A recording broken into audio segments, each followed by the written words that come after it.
Donc, nous sommes ici à Douala, au Cameroun, à Bonabéry, précisément.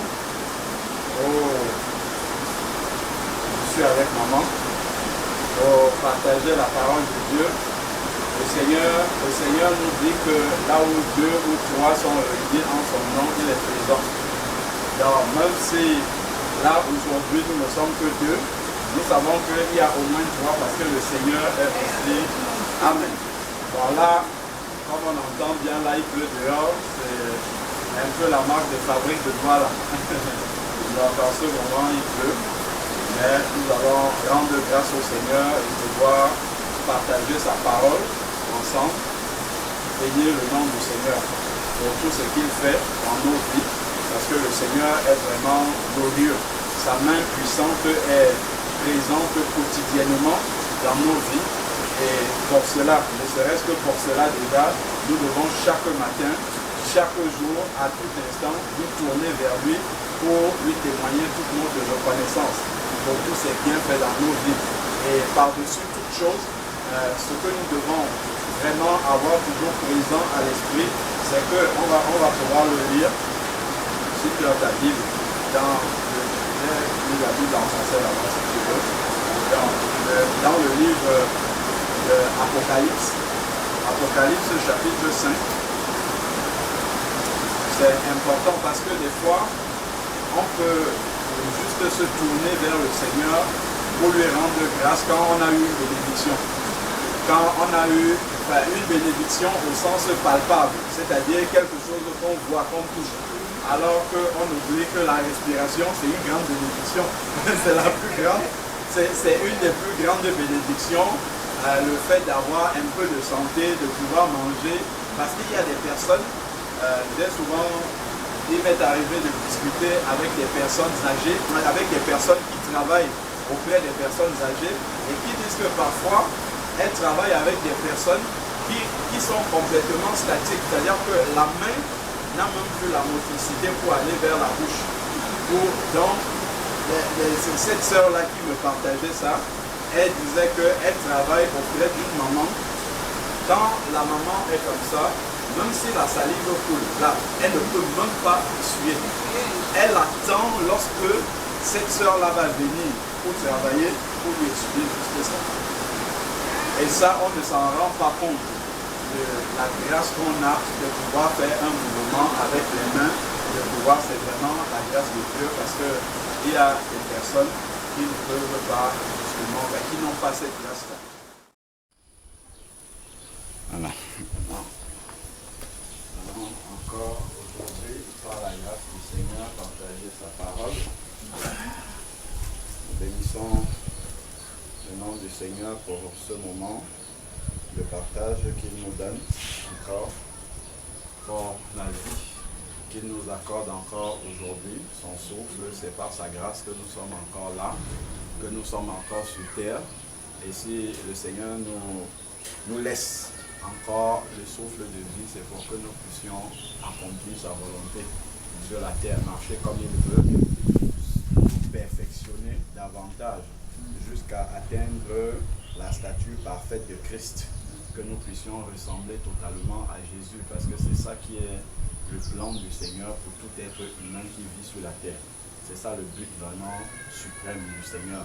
Même la parole de Dieu nous dit également dans Éphésiens, chapitre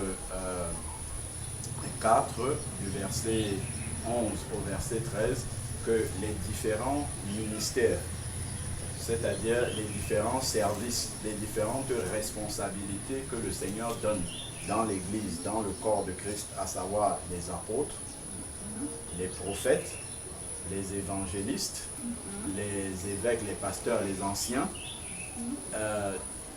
tout cela est donné pour le perfectionnement des saints, c'est-à-dire pour amener les chrétiens à grandir spirituellement jusqu'à atteindre la stature parfaite de Christ, dont le but c'est que nous puissions marcher sur la terre comme Christ a marché sur la terre.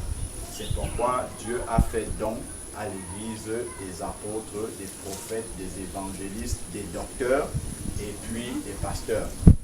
C'est ça leur rôle. Leur rôle, c'est vraiment d'amener les chrétiens dans une croissance spirituelle qui va les porter à ce qu'ils arrivent à manifester la nature de Christ, à marcher comme Jésus a marché sur la terre, parce que Jésus est le modèle suprême.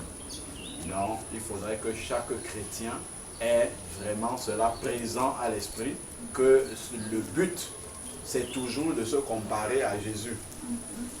Dans ma marche chrétienne, par rapport à Jésus, où est-ce que j'en suis? Est-ce que je suis en train d'avancer ou est-ce que je suis en train de régresser? Parce qu'on a souvent tendance à se comparer à d'autres chrétiens, surtout ceux dont on a l'impression qu'ils sont moins spirituels que nous. Et ça nous amène à nous glorifier et à ne pas avancer, à nous complaire dans notre situation en pensant que nous sommes meilleurs que les autres. Non, celui à qui nous devons nous comparer, c'est Christ. Et à chaque fois qu'on va se comparer à Christ qui est la perfection, qui est le parfait, on verra que nous ne sommes pas encore arrivés. Qu'il nous manque encore beaucoup de chemin pour pouvoir arriver jusqu'à la stature de Christ. Et c'est ça qui va nous encourager, nous motiver davantage à toujours nous améliorer, à toujours nous parfaire, jusqu'à ce que nous atteignions vraiment le modèle de Christ. Donc ça, c'est important d'avoir vraiment cela présent à l'esprit.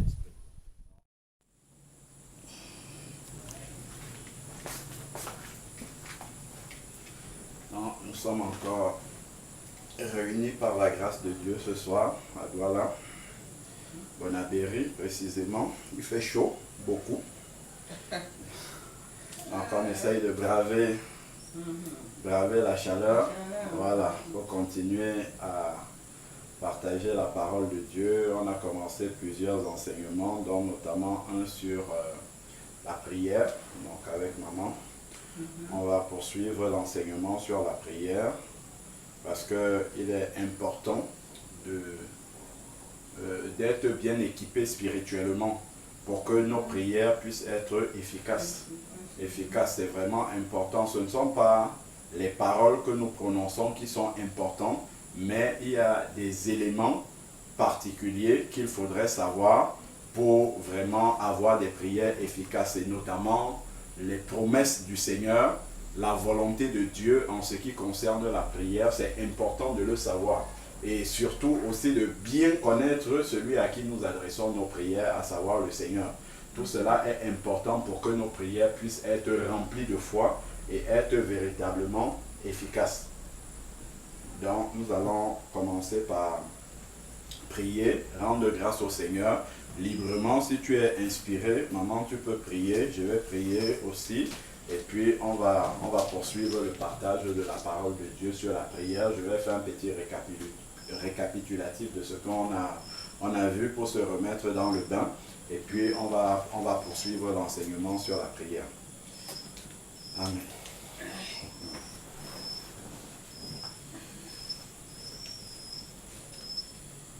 Seigneur Père Dieu Tout-Puissant, nous nous réjouissons encore ce soir de pouvoir nous retrouver devant toi.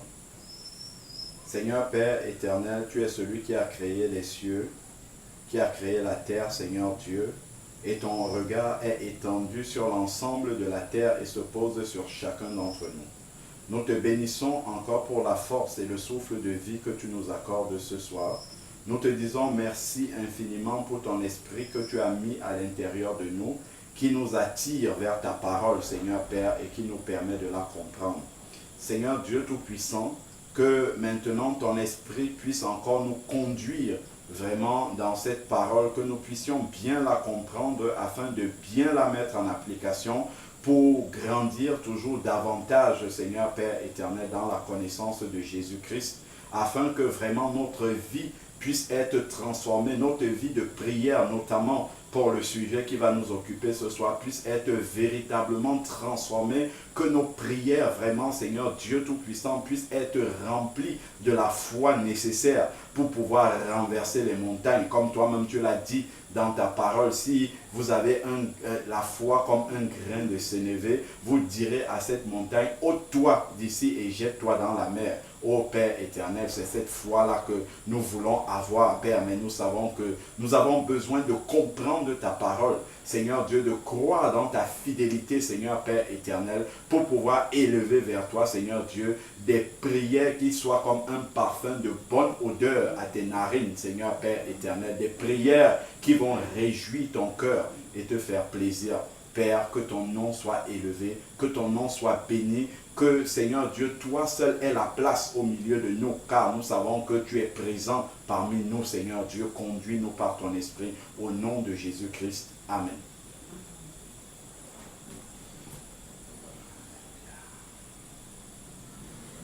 Seigneur notre Dieu, Dieu de grâce et de miséricorde.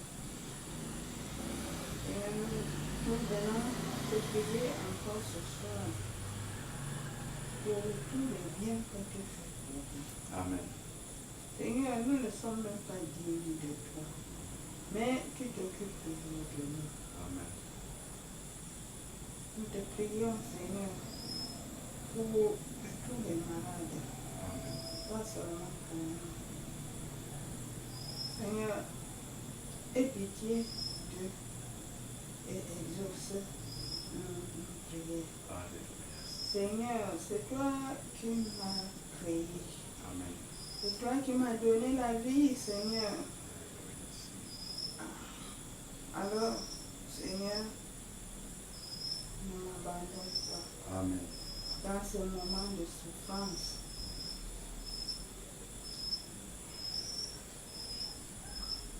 Mon Dieu, mon roi, regarde-moi avec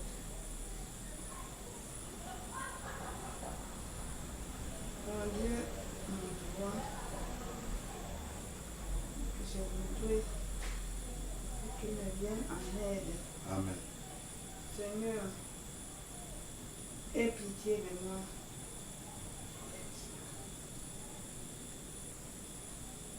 Je sais que tu as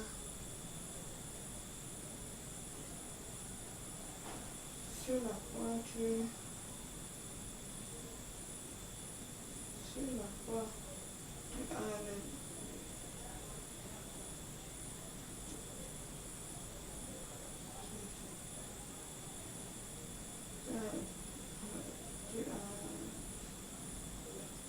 Portez nos maladies, nos infirmités. Nos infirmités. Tu as porté nos maladies et nos infirmités. Seigneur, nous te remettons tout ce que nous te demandons, sachant que nous l'avons déjà reçu. Amen. Amen. Mon Dieu, mon roi, que voudrais-tu que je fasse? Montre-moi le chemin Amen. qui mène à toi, Amen. à la vie éternelle. Seigneur, je te remets la vie de tous les autres chrétiens qui militent avec nous. Sois avec nous, montre-nous le chemin, Seigneur. Fais à ce que nous te regardons jour et nuit. Amen. Seigneur, c'est au nom de ton Fils Jésus que nous t'avons prié, sachant que tu nous exauceras. Amen. Amen. Amen.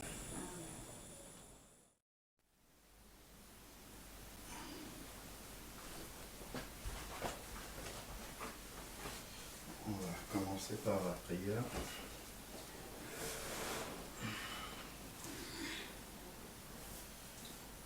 Seigneur Père, Dieu Tout-Puissant,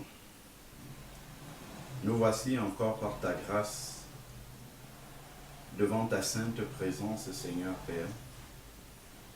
Nous te bénissons encore pour le souffle de vie que tu nous as renouvelé ce matin. Père, merci parce que tu nous accordes cette journée supplémentaire afin que nous puissions encore nous rapprocher davantage de toi. Seigneur, tu es le Dieu vivant, tu nous as créés et il te plaît jour après jour de te révéler à nous, afin que nous puissions, Seigneur Dieu Tout-Puissant, marcher dans tes voies. Nous savons qu'il y a de la joie, une joie abondante, Seigneur Père, d'être dans tes parvis.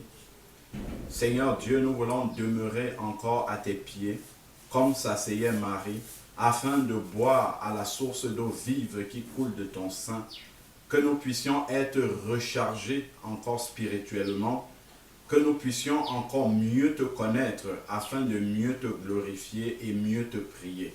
Seigneur Père, prends encore contrôle de ces moments et que ton Esprit Saint nous conduise en toutes choses, afin que nous puissions être dans ta volonté. Que cette parole que nous allons partager puisse produire la vie en nous et qu'elle la produise en abondance, Seigneur Père, car nous savons que tu es le chemin, la vérité et la vie. Tu as dit aussi, mes paroles sont esprit et vie. Père, merci pour la vie que tu vas apporter encore en chacun d'entre nous. Que ton nom seul soit élevé au milieu de nous. Merci encore pour le ministère du Saint-Esprit, pour tout ce qu'il va faire pendant ces moments de partage. Au nom de Jésus-Christ. Amen. Amen. Alors, dans la dernière fois, enfin, ça fait déjà plus d'une fois qu'on essaye de partager le message sur la prière et nous sommes toujours interrompus pour différentes raisons. Donc là, on va essayer par la grâce de Dieu de poursuivre. On va poursuivre l'enseignement sur la prière. C'est un enseignement fondamental pour chaque disciple du Seigneur Jésus. Parce que pour prier le Seigneur et avoir cette assurance-là en le priant, il faut bien le connaître. Il faut savoir qui est-ce qu'on est en train de prier. Parce que si on sait bien qui est-ce qu'on est en train de prier, quelles sont ses promesses, quelle est sa parole, qu'est-ce qu'il dit, quelle est sa fidélité, là, nos prières seront de véritables prières de foi. Et vraiment, quand nous avons terminé la prière, il y a une certaine assurance qui va s'installer en nous et vraiment nous donner la paix par rapport à ce que nous avons demandé au Seigneur dans la prière. Donc cela est très important. On peut commencer déjà par lire un verset dans Apocalypse chapitre 5 verset 8. Donc c'est le dernier livre de la Bible. Apocalypse chapitre 5 au verset 8. Nous savons que la prière est quelque chose qui est très, très important pour le Seigneur. Parce que nous ne devons pas, et au regard de cela, nous ne devons pas prier de n'importe quelle façon. Nous devons vraiment prier d'une façon qui glorifie le Seigneur. Pour que nos prières s'élèvent comme un parfum de bonne odeur. Que lorsque ça arrive aux narines du Seigneur, que cela réjouisse son cœur. C'est pour cela que nous prenons le temps de sonder les Écritures pour savoir ce que le Seigneur lui-même dit dans sa parole à propos de la prière. Afin que véritablement nos prières puissent ne plus être des prières de routine, mais plutôt des prières véritables qui produisent la vie en nous. Il y a... Ok. Donc, on va commencer. On va prier pour remettre ce moment entre les mains du Seigneur et que le Seigneur puisse disposer nos cœurs pour bien recevoir sa parole et que sa parole puisse produire la vie en nous, parce que c'est ça que le Seigneur veut. Seigneur Dieu Tout-Puissant, Éternel Dieu des armées, nous bénissons ton nom encore pour ce jour que tu as fait. Merci pour la vie que tu nous as renouvelée encore à chacun d'entre nous ce matin. Nous savons que nous n'avons pas mérité cela, mais il t'a plu, Seigneur Père, de nous donner le souffle de vie, afin que nous puissions encore passer une journée devant ta face. Seigneur Dieu Tout-Puissant, maintenant que nous voulons nous pencher, Seigneur Dieu, dans ta parole. Nous voulons te remettre ces moments entre tes mains. Seigneur Père, fais taire toute autre voix que la tienne en chacun d'entre nous et que vraiment nous puissions être attentifs à ta voix, Seigneur Père. Que vraiment, Seigneur Dieu, ta parole fasse écho dans nos cœurs et produise la vie, Seigneur Père. Que nous puissions être changés, que nous puissions être transformés et vivre véritablement comme tu veux que nous puissions vivre, Seigneur Père. Viens encore et que ton esprit nous conduise dans tout ce que nous allons faire au nom de Jésus-Christ. Amen. Donc, nous avons commencé à partager la parole de Dieu sur la prière. Sur la prière, c'est très important en fait, comme je le disais au début de ce message, de savoir comment est-ce que Dieu voudrait qu'on le prie. Parce qu'on peut toujours parler, on sait bien que la prière c'est un échange entre Dieu et nous. Nous lui parlons, mais il nous répond aussi. Mais la prière ne peut pas être faite n'importe comment, parce que c'est quand même à Dieu que nous parlons. Donc il y a une manière, il y a des choses à savoir lorsque nous nous adressons à Dieu. Parce que quand nous parlons à Dieu, nous ne parlons pas comme à n'importe quel être humain. Le Seigneur a donné dans sa parole la manière dont nous devons lui parler, parce que effectivement, le cœur de Dieu doit être touché par notre prière. Beaucoup de gens prient, mais peu sont les prières qui touchent véritablement le cœur de Dieu. Peu sont ces prières-là. Donc, ce que le Seigneur nous exhorte à faire, et d'ailleurs il y a beaucoup de passages dans la parole de Dieu qui parlent de la prière efficace. Comment est-ce que nous devons toucher le cœur de Dieu? Voilà pourquoi nous étudions à la lumière de la parole de Dieu, justement, comment est-ce qu'il faut adresser les prières à Dieu? Dans quelle disposition? Parce que tel qu'on le disait, ce n'est pas les mots qu'on prononce qui sont importants devant le Seigneur, mais c'est la disposition de cœur avec laquelle nous prononçons ces mots-là. C'est ça qui va toucher le cœur de Dieu. Ce n'est pas parce qu'on a bien formulé sa prière et que ça sonne bien dans les oreilles des personnes qui l'entendent que forcément le cœur de Dieu est touché, parce que notre prière peut toucher les hommes, notre prière peut impressionner les hommes, alors que Dieu n'est pas du tout touché par notre prière, parce que notre cœur n'est pas dans la vérité, parce que notre cœur n'est pas dans l'intégrité, parce que ce que notre bouche dit, le cœur pense le contraire. Donc voilà pourquoi effectivement nous devons vraiment être vigilants sur tous ces aspects-là. Donc on va poursuivre l'enseignement sur la prière. Voilà, c'est un enseignement assez vaste parce que nous savons que la prière, c'est toute la vie du chrétien. Pendant toute la vie spirituelle du chrétien, il sera amené à prier, comme on a dit hier dans 1 Thessaloniciens 5, verset 17, prier sans cesse. Et nous devons toujours nous améliorer dans la prière. Nous devons toujours prier de façon à toucher le cœur de Dieu, que le cœur de Dieu soit touché lorsque nous prions, et non simplement prier comme une formalité ou bien faire des prières de routine. Donc c'est ça vraiment qui est important. Donc nous allons commencer par remettre ces moments entre les mains du Seigneur pour que son esprit nous conduise et dispose nos cœurs à pouvoir recevoir sa parole et que cette parole-là puisse nous faire du bien. Seigneur, Dieu de grâce, Père, il t'a plu encore de nous réunir ce soir autour de toi. Père, nous te bénissons pour ta présence au milieu de nous. Merci encore, Seigneur Dieu, parce que c'est un honneur pour nous de pouvoir, Seigneur Dieu, explorer ta parole, afin, Seigneur Dieu, d'acquérir la sagesse qui vient d'en haut, Seigneur Père éternel. Aujourd'hui, le sujet, Seigneur Père, que tu as mis sur notre cœur, c'est de continuer à creuser ce que dit ta parole à propos de la prière, afin que nous puissions toujours mieux te prier, mieux nous adresser à toi, être dans les conditions que ta parole nous demande pour pouvoir, Seigneur Dieu Tout-Puissant, adresser des prières vers toi. Car, Seigneur Dieu, nous sommes Seigneur Dieu Tout-Puissant, reconnaissant de tout ce que tu fais dans nos vies. Nous sommes vraiment, Seigneur Dieu, nous t'aimons véritablement. Voilà pourquoi nous voulons toucher ton cœur au travers de nos prières. Nous voulons réjouir ton cœur au travers de nos prières. Voilà pourquoi, Seigneur Dieu, nous prenons encore ce temps pour sonder les Écritures afin de savoir ce qui t'est agréable.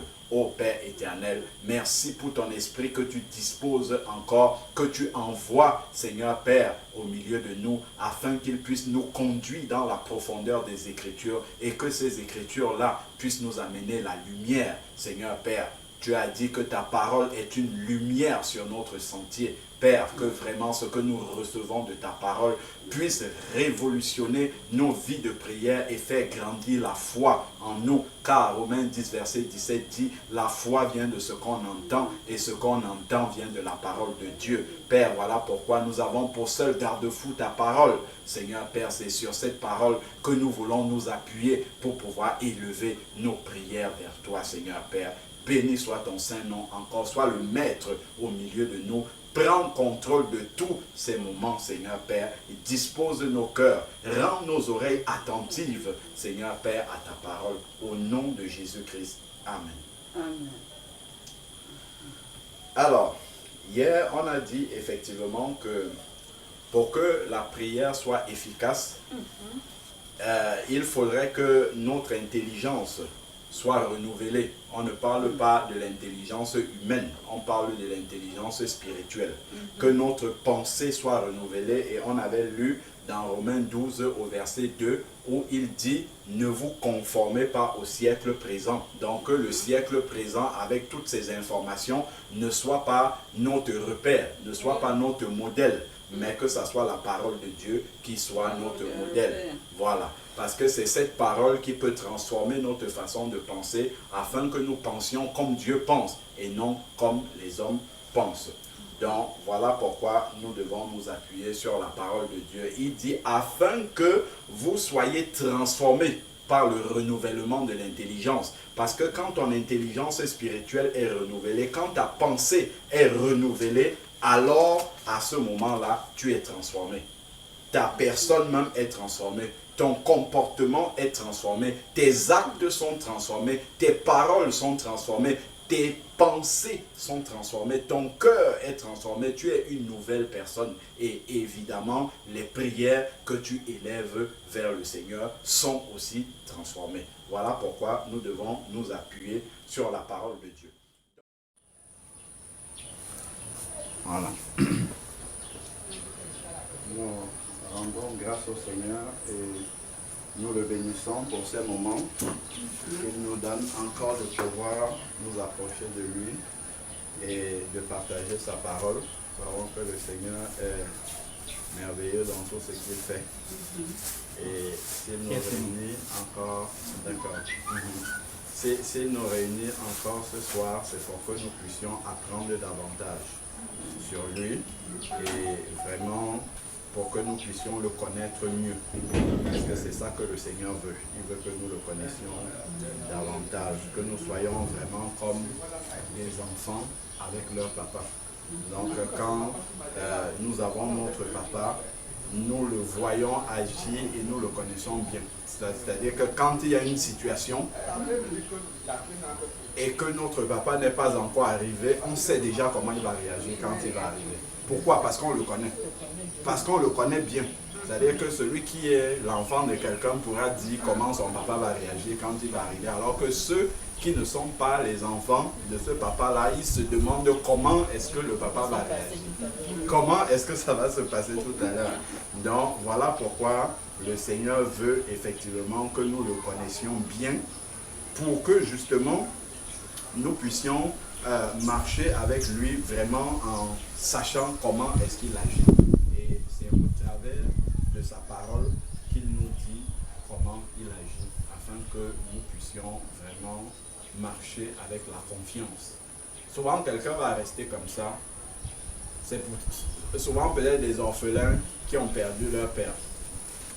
Ils vont dire, ah, si papa était là, voici comment ça allait se passer.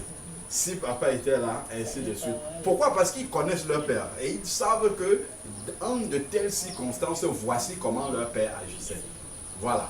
Donc, de la même manière, le Seigneur veut que nous nous rapprochions de lui, que nous apprenions davantage sur lui, que nous le connaissions, que nous expérimentions des choses avec lui, de manière à ce que vraiment, lorsqu'on se retrouve dans une circonstance, quand on parle au Seigneur, que nous ayons l'assurance dans notre cœur de la manière dont il va agir. Et Dieu n'est même pas comme des hommes, parce que nous pouvons espérer que notre papa, dans le monde naturel, dans la chair, réagisse d'une certaine manière, mais lui va arriver et il est dans un autre état d'esprit et il peut avoir une réaction qui va nous surprendre. Or, Dieu n'est pas comme ça, parce que Dieu est fidèle. Il dit d'avance ce qu'il va faire et c'est ce qu'il fait. C'est pour ça qu'on parle de la fidélité de Dieu. Dieu n'est pas un homme pour mentir, ni le fils de l'homme pour se repentir. Ce qu'il a dit de sa bouche, sa main l'accomplit. Donc c'est là où justement la fidélité de Dieu est au-delà de celle des hommes. Ok. Nous rendons grâce à Dieu de nous accorder encore ce moment de partage de sa parole. Nous allons aborder un sujet qui est souvent mal compris. Et lorsque on ne comprend pas cela, ça peut poser des problèmes inutiles dans notre relation avec Dieu, dans notre intimité avec Dieu. C'est le sujet de l'épreuve, le but de l'épreuve dans la vie du chrétien. Donc déjà de façon analogue avec les études, nous savons que lorsque un enfant va à l'école, il faut qu'il soit examiné. Il faut qu'il passe des épreuves pour valider justement l'acquisition des connaissances. Pour valider un certain niveau de connaissances, il faut passer des épreuves. Il faut, voilà, des tests. Et après ce test-là, on évolue à l'étape supérieure. On passe en classe supérieure, etc. Donc le but des épreuves dans la vie d'un enfant de Dieu, c'est pareil. C'est pour valider qu'on a acquis une certaine maturité afin que Dieu nous amène à un niveau supérieur de notre foi. Donc ça déjà, c'est le but de l'épreuve dans la vie d'un enfant de Dieu. Que le Seigneur nous accorde la grâce de pouvoir comprendre encore davantage, de pouvoir entrer vraiment en profondeur afin qu'on ne soit pas frustré dans notre relation avec Dieu, parce que des fois les gens se posent des questions, mais si Dieu existait, si j'étais vraiment son enfant, pourquoi ça m'arrive, pourquoi ceci, pourquoi, ça vient simplement, ce sont des questions qui émergent parce qu'on a une mauvaise connaissance de Dieu.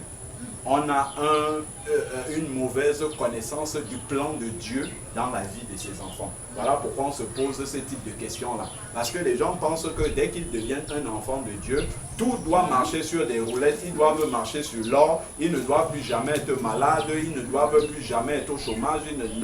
Non, les gens n'ont absolument pas compris quel est le plan de Dieu pour nous. Déjà, ce qu'il faut comprendre d'entrée de jeu, c'est déjà de savoir que le plan de Dieu pour notre vie, c'est à l'échelle de l'éternité. Donc Dieu regarde notre avenir à l'échelle de l'éternité et non pas seulement à la limite de la terre, de notre vie sur terre. Première chose. Ensuite, maintenant, les biens matériels et ainsi de suite, ce n'est pas ça qui montre qu'on a l'approbation de Dieu. Ce n'est pas ça. C'est plutôt la croissance spirituelle qui montre qu'on a l'approbation de Dieu. Quand on regarde Jésus, Jésus n'a pas été quelqu'un de riche sur la terre. Il n'a pas été quelqu'un pour qui tout allait normalement selon ce monde-ci. C'est-à-dire quelqu'un qui roulait sur l'or, qui avait un travail, non, ce n'était pas ça. Mais par contre, ce qui faisait la grandeur de Jésus, c'est qu'à chaque fois, il disait non pas ma volonté, mais la tienne. Je fais la volonté de mon Père.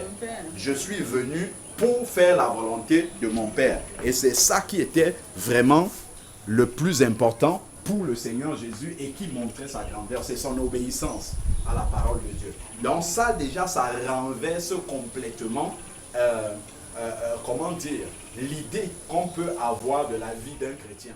Parce que je souhaite vous remercier pour votre présence, votre mobilisation autour de nous en ce moment de ça nous va droit au cœur.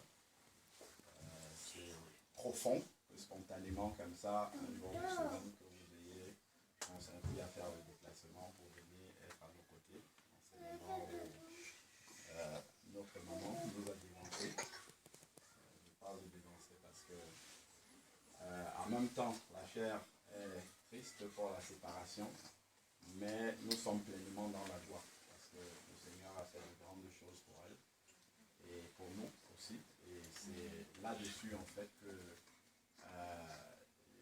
nos yeux restent fixés. Je vais prier d'abord, avant, donc Yannick, mon petit frère, qui est le dernier, moi je suis le quatrième. Nous sommes 5 au total, donc je suis l'avant-dernier et lui le dernier. Voilà, les 3 autres sont dans le premier est au Cameroun en ce moment, mais il vit à Perpignan. Le deuxième est à Tours, il y a une veillée pareillement comme ça chez lui. Et le troisième est en Bruxelles. Également en ce moment, les gens sont revenus chez lui. Voilà, donc on va prier pour commencer.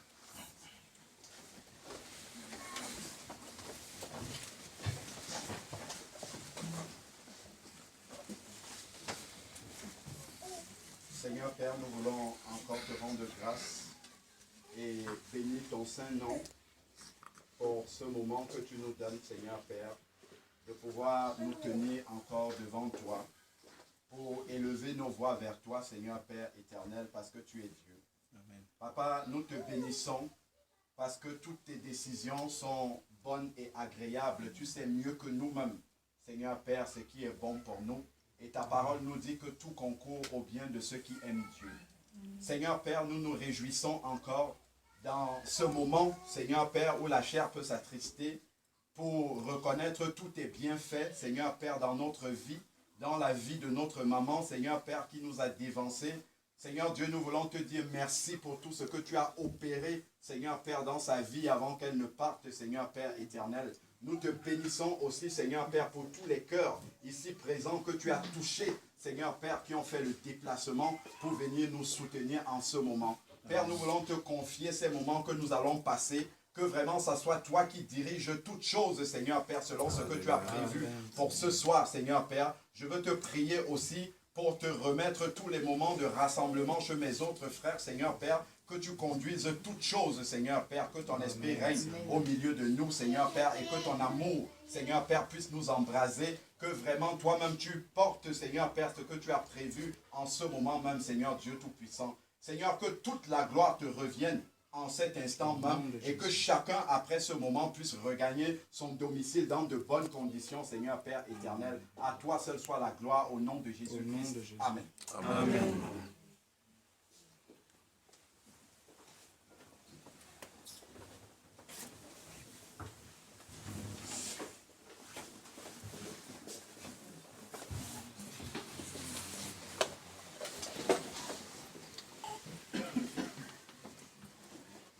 Donc, comme je l'ai dit tantôt, maman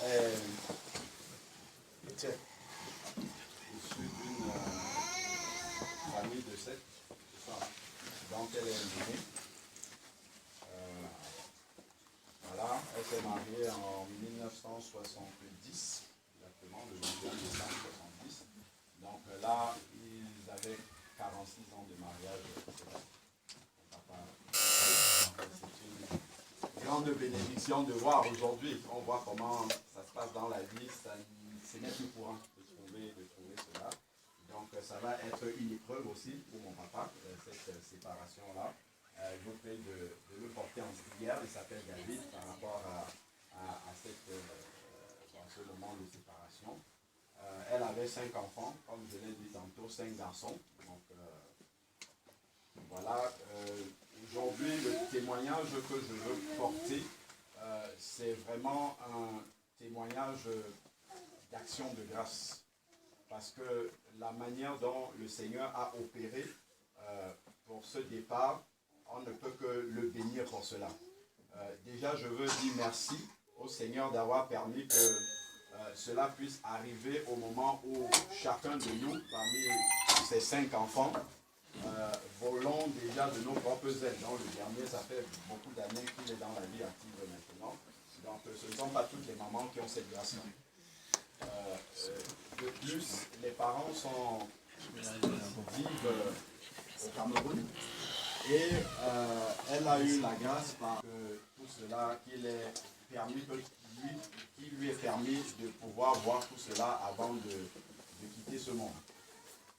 Autrement, bon, maman a été hypertendue et diabétique. Elle est infirmière de métier. Et donc après sa retraite, cette maladie-là a commencé, mais c'était sous contrôle quand même, la tension et puis le diabète. Et par contre, au mois d'octobre, elle a eu une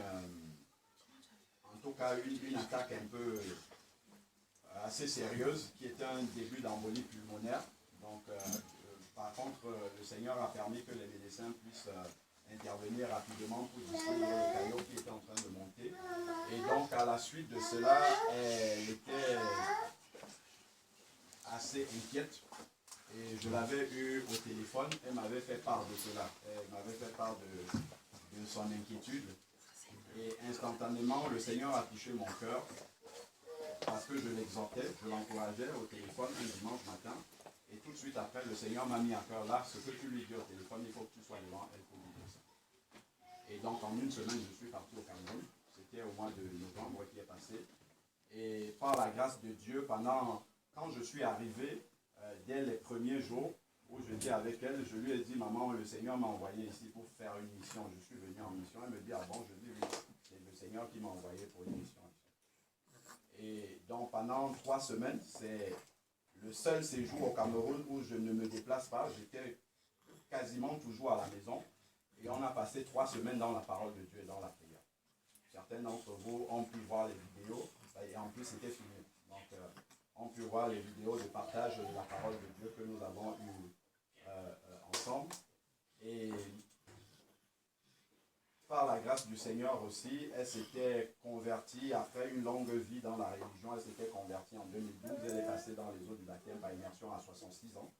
Donc, ce qui est une grande victoire parce que ce n'est pas évident quand on vient de cet arrière-plan-là et surtout quand c'est culturel, familial, ainsi de suite. Donc, on ne peut que vraiment bénir le Seigneur qu'elle ait pris cette décision-là. Et donc, à la suite, je me rappelle quand je partais de la maison, l'une des dernières paroles qu'elle m'a dit quand je sortais de la maison pour aller prendre l'avion, elle m'a dit, mission accomplie. C'est ce qu'elle m'avait dit, mission accomplie.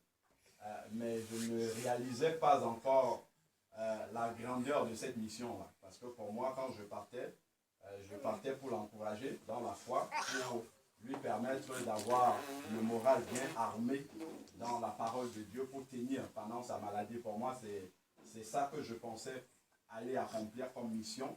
Et le Seigneur a permis aussi que pendant que j'étais là-bas, mon père a reçu vraiment le Seigneur profondément dans son cœur et je l'ai conduit dans les eaux du baptême moi-même.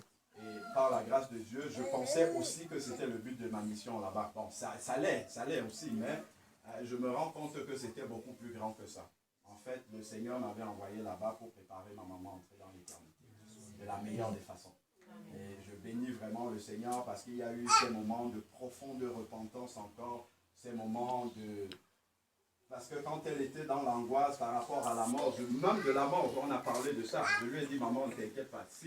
Si Satan te met dans la tête que tu vas mourir, dis-lui au nom de Jésus, je n'ai pas peur parce que je sais que je retourne à la maison. Donc tu ne me fais pas peur avec ça. Et donc elle était encouragée par rapport à tout cela. Donc moi j'étais parti du Cameroun le 1er décembre. Et 11 jours après, mon frère qui a Tours, lui partait aussi au Cameroun pour des vacances. Et c'est là où la maladie a commencé. Donc elle a eu un AVC, elle est entrée à l'hôpital. Et puis, il y a eu un enchaînement, ça a traîné sur 2 mois. Et puis, vendredi dernier, le Seigneur a décidé que c'était la fin. Donc, ce pourquoi je veux aussi rendre grâce au Seigneur, c'est que non seulement maman est venue ici cet été et elle a pu nous visiter tous, voir les petits-enfants, mais avant de partir, elle est passée chez notre frère aîné Et il a fait une vidéo avec maman. Et bon, on va la passer tout à l'heure. Et à la fin de la vidéo, mon frère a parlé dans notre dialecte, en Bamoun. Et il a demandé à maman, maintenant que tu vas retourner au Cameroun à la fin de ton séjour, quel est le conseil que tu peux nous donner, nous laisser à nous, tes enfants? Et il a parlé, il a donné des conseils comme ça, vraiment. Et puis il a dit, maman, je te répète encore, répète la réponse encore. Moi, je suis l'aîné de tes enfants ici. Quel est le conseil que tu me donnes? Et puis, elle a dit vraiment que vous soyez toujours dans l'unité. Si tu vois un de tes petits frères qui veut sortir du chemin, ramène-le et que chacun d'entre vous puisse être patient l'un envers l'autre. Voilà. Donc ça, ce sont des conseils comme ça qu'elle a donnés. Et je crois que c'est pas la veille d'avoir souvent certains vont seulement apprendre comme ça. Oui, maman ou papa a fait un accident et c'est la fin. Il n'a même pas le temps, mais nous, on a eu cette grâce-là, de se succéder comme ça à son chevet, de vivre ces derniers moments-là avec elle. Vraiment, j'estime que c'est énorme. C'est vraiment une grâce énormissime. Et on est vraiment conscient de cette grâce-là. Et on ne peut pas dire, Seigneur, pourquoi tu as fait ça? Non, on dit, béni soit le nom du Seigneur. Béni soit le nom du Seigneur. Surtout que nous avons la conviction du lieu où elle est partie. Et ce lieu-là est bien meilleur qu'ici. Ce lieu-là est bien meilleur qu'ici. Et vraiment, on dit merci Seigneur, parce que maintenant, elle est dans ta présence. Elle n'est plus dans ce corps de chair qui a tant souffert par la maladie, mais elle a commencé déjà à revêtir le corps glorieux dans la présence du Seigneur. Ce corps qui n'est plus soumis à la maladie, à la souffrance, et ainsi de suite. Donc, vraiment, par rapport à tout cela, nous ne pouvons que dire merci. Moi, c'est le mot que j'ai dans mon cœur. C'est merci Seigneur. Il ne pouvait pas en être autrement. Parce que vraiment, pendant 2 mois où maman a été à l'hôpital, chacun d'entre nous a été fouillé dans ses derniers deniers pour envoyer de l'argent pour soigner. C'est une bénédiction. C'est une grâce. Souvent, on apprend que les parents sont malades. On n'est même pas dans une situation de pouvoir réagir. On n'a que ses larmes pour pleurer. Mais nous, on est 5. Chaque semaine, chacun se cotisait pour envoyer. C'est une bénédiction de pouvoir faire ça pour ses parents. Si ça arrive quand on est encore étudiant, ainsi de suite, on ne sait pas quoi faire. Et tout ça, ça ne peut que nous déchirer davantage, nous faire mal. Mais nous, on a eu cette grâce-là, que Dieu ait permis que ça arrive lorsque chacun d'entre nous pouvait sortir et avoir 1, 2 euros et envoyer. Et ça, vraiment, c'est une grande consolation pour nous. Aujourd'hui, que ça soit chacun d'entre nous, en fait, on est vraiment encouragé par cela. On est vraiment fort par rapport à cela, que vraiment, c'est Dieu qui décide. S'il fallait acheter la vie pour notre maman, on aurait acheté. Mais ce n'est pas comme ça que ça se passe. C'est Dieu qui décide quand c'est la fin. Donc vraiment, on bénit le nom du Seigneur par rapport à tout cela.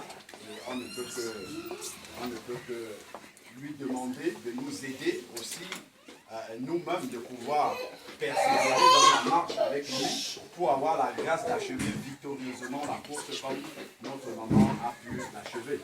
Et papa me témoignait encore que jusqu'aux derniers instants de maman, à chaque fois qu'un moment de lucidité lui revenait, c'était la louange qui sortait de sa bouche. Donc vraiment, ce n'est que bénissant d'entendre tout cela. C'est à tel point que sur le programme des obsèques, papa a fait mettre un cantique qui revenait toujours dans sa bouche. C'est là-dessus. C'est par ça qu'on va commencer, c'est Jésus par ton sang précieux. C'est ça qu'elle chantait jusqu'au dernier. On est parti. Donc vraiment, ne soyez pas dans la tristesse, parce que nous ne sommes pas du tout dans la tristesse. Nous sommes dans la réjouissance. La réjouissance profonde, parce qu'on sait ce que ça signifie maintenant là où on est. Et vraiment, pour nous, c'est un moment d'action de grâce. Et notre papa qui est converti aussi est dans le même esprit que nous, dans cet esprit de reconnaissance au Seigneur, dans cet esprit d'action de grâce au Seigneur. Parce que maman a été à un moment donné à l'hôpital en réanimation, quand mon deuxième frère était auprès d'elle, il y a près de 11 personnes qui sont décédées autour d'elle. Mais le Seigneur n'a pas permis parce que les 5 d'entre nous n'étaient pas encore passés là-bas. Il a attendu que les 5 puissent arriver pour que ça soit le cas. Donc tout cela, vraiment, on ne peut pas dire, Seigneur, pourquoi tu as fait? Non. C'est que qu'est-ce qu'il faut demander alors au Seigneur? Parce qu'à un moment, il faut partir. À un moment, il faut partir. Il faut être préparé pour ça. Et on rend grâce à Dieu parce qu'elle était préparée. Bon, vraiment que Dieu soit béni par rapport à tout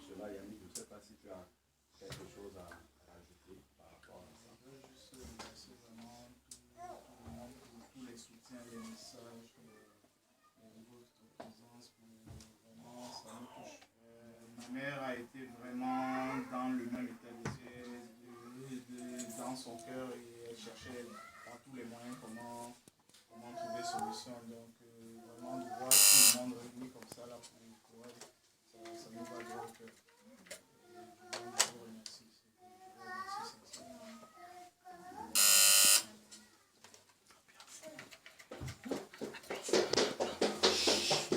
Donc ici, c'est une photo qu'elle avait fait en 2006. Donc ça, c'est au domicile des parents à Fumban. Donc c'est dans mon village au Cameroun. Donc normalement, il sera inhumé quelque part.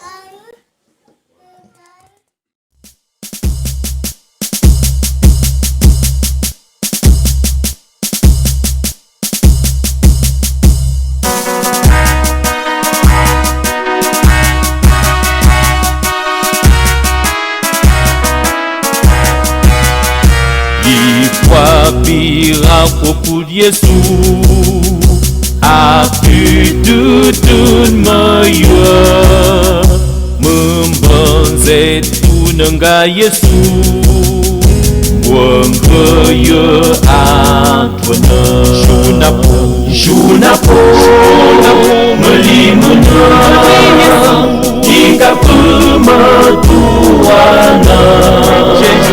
Jejong bertutun mesisi Buina kuyera Junapo melimuna hingga pematuana Jejong bertutun mesisi Buina kuyera Ashuma yiti kumboket Porque mantenema Vekashi mo pembuara Temyeji pamona Junapo melimuna Ika pematuana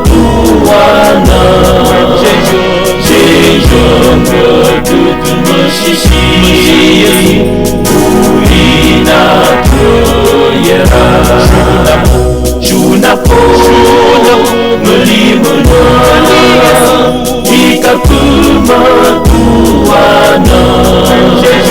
Jejong bertutun mesisi Buina kuyera Aku pempanting ngurupa Yue putih menana Jipa pandem dematuju Dong perapu nyingi Junapo melimuna Hingga pematuana Jejong bertutun mesisi Buina kuyera Junapo melimuna Hingga pematuana Jejong bertutun mesisi Buina kuyera Itayu fakushunema Mimba mapin shera Aut nemana shuketu Jemotentum shipwa Junapo melimuna Hingga pematuana Jejong bertutun mesisi Buina kuyera Junapo melimuna Hingga pematuana Jejong bertutun mesisi Buina kuyera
tous les intervenants.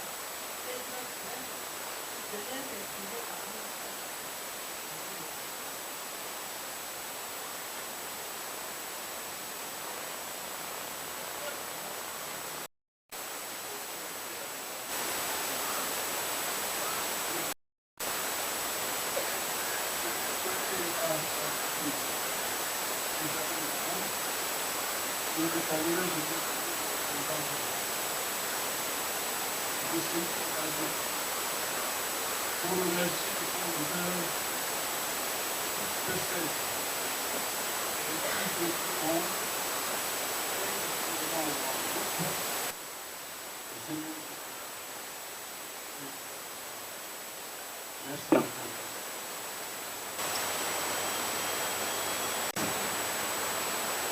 Encore nos remerciements pour tout ce que vous avez fait, votre mobilisation, vos prières pour maman, qui n'est désormais plus parmi nous. Nous sommes éprouvés, vous êtes éprouvés avec nous, vous nous le démontrez ici par votre présence massive. La dignité dans laquelle maman sera accompagnée, que le Seigneur sache vous le rendre au centuple. Comme papa l'a dit tout à l'heure, maman est décédée entre mes mains, en présence de lui-même et du docteur. Mon émotion encore très particulière pour pouvoir m'exprimer en termes de témoignage. C'est pourquoi je passerai la parole dans un instant à mon quatrième frère. Il s'appelle Alain Patrick Ndour. Les autres sont assis là. Donc je voulais distinguer par les tenues. Alain Patrick s'exprime au nom de la famille Ndour. Bonjour à tout le monde. Je bénis le nom du Seigneur pour votre présence. Cela est un grand réconfort pour chacun d'entre nous ici de vous voir présents à nos côtés dans ce moment qui est particulier pour nous. Et voilà, ce qui peut être un peu surprenant, c'est qu'aujourd'hui, c'est peut-être pour certains un jour de deuil, mais pour nous, c'est une journée d'action de grâce, où nous remercions le Seigneur et lui témoignons notre reconnaissance pour tous les bienfaits qu'il a accomplis dans la vie de notre maman. Maman a été diabétique et hypertendue pendant un certain nombre d'années et depuis le mois d'octobre, sa santé s'est gravement dégradée. Mais moi, j'ai eu le privilège d'arriver à la maison un peu plus tôt que mes frères et la trouver encore dans un état de lucidité où nous avons eu l'occasion de partager pendant 3 semaines la parole de Dieu dans ses profondeurs. Et quand j'étais arrivé, en parlant avec maman dès les premiers jours, je lui ai dit, maman, le Seigneur m'a envoyé ici dans la maison pour une mission. Mais moi-même, je n'avais pas compris de quelle mission il s'agissait. C'est aujourd'hui que je comprends pourquoi le Seigneur m'avait envoyé pour partager en profondeur la parole de Dieu avec ma maman pendant 3 semaines. Donc, maman ensuite a eu une attaque, un AVC, où elle a été internée pendant 2 mois et ça s'est terminé selon la volonté de Dieu. Parce que ce que Dieu décide est toujours ce qui s'accomplit. Donc, et nous savons que Romains chapitre 8, verset 28 nous dit que tout concourt au bien de ceux qui aiment Dieu. Donc la décision du Seigneur est la meilleure qui devait être. Certes, elle peut être difficile pour la chair à accepter, mais nous savons que Dieu ne veut que notre bien. Et c'est pour cela qu'aujourd'hui, nous lui sommes infiniment reconnaissants. Il y a beaucoup de personnes qui perdent leur maman sans avoir même eu l'occasion de faire en sorte que leur maman puisse manger le fruit de leur labeur. Mais le Seigneur a bien voulu reprendre notre maman lorsque chacun d'entre nous est déjà actif, est déjà dans la vie quotidienne. Donc nous avons eu, c'est un privilège de pouvoir sortir son argent de sa poche pour soigner sa maman. Parce que parfois, si c'était arrivé lorsque nous étions encore étudiants, on aurait eu que nos larmes pour pleurer. Mais le Seigneur nous a accordé la grâce de pouvoir le faire. C'est pour ça que nous sommes aujourd'hui infiniment reconnaissants. Non seulement vivant à 6000 km d'elle, le Seigneur a permis que chacun d'entre nous puisse venir auprès d'elle, tour à tour, se coucher auprès d'elle et puis s'occuper d'elle. Ça, c'est vraiment une énorme bénédiction. Et aujourd'hui, nous ne pouvons pas être ingrats vis-à-vis du Seigneur. Comme je l'ai déjà dit, nous aimons beaucoup notre maman, mais le Seigneur l'aime encore davantage. Et ce que le Seigneur a décidé aujourd'hui, c'est de la reprendre pour qu'elle soit dans le repos auprès de lui. Comme je disais à mes frères lors de la mise en bière, ici, nous n'avons pas maman. C'est le corps dans lequel maman a habité pendant 69 ans. Mais elle a déménagé de ce corps-là, le 12 février, pour rejoindre son domicile céleste. Et c'est cette image-là que je garde de maman. Parce qu'elle aimait adorer le Seigneur. Et je sais que maintenant, elle est dans la présence de Dieu. Et elle adore le Seigneur au milieu des anges et des archanges devant le trône de Dieu. Donc voilà, nous sommes infiniment reconnaissants au Seigneur pour tout cela. Donc le seul mot, la seule expression que j'ai aujourd'hui, c'est action de grâce vis-à-vis du Seigneur. Reconnaissant pour tout ce qu'il a fait dans la vie de ma maman. Parce que tout le monde est appelé à partir. Certes, on peut être dans la tristesse, mais ce qui est le plus important, c'est la manière avec laquelle on part. La Bible dit, prépare-toi à la rencontre de ton Dieu. Et maman a été préparée à cette rencontre-là. Voilà pourquoi je dis merci au Seigneur. J'aurais été dans le chagrin si j'arrivais et trouvais maman dans un état où elle ne pouvait plus écouter et recevoir la parole de Dieu. Mais je dis merci au Seigneur. Et quand je sortais de la maison, l'une des dernières paroles que maman m'a dit, elle m'a dit, mission. Et aujourd'hui, je comprends que le Seigneur m'avait envoyé pour préparer maman à entrer dans le foyer. Et elle est entrée de la plus belle des manières. Et c'est pourquoi je dis merci au Seigneur.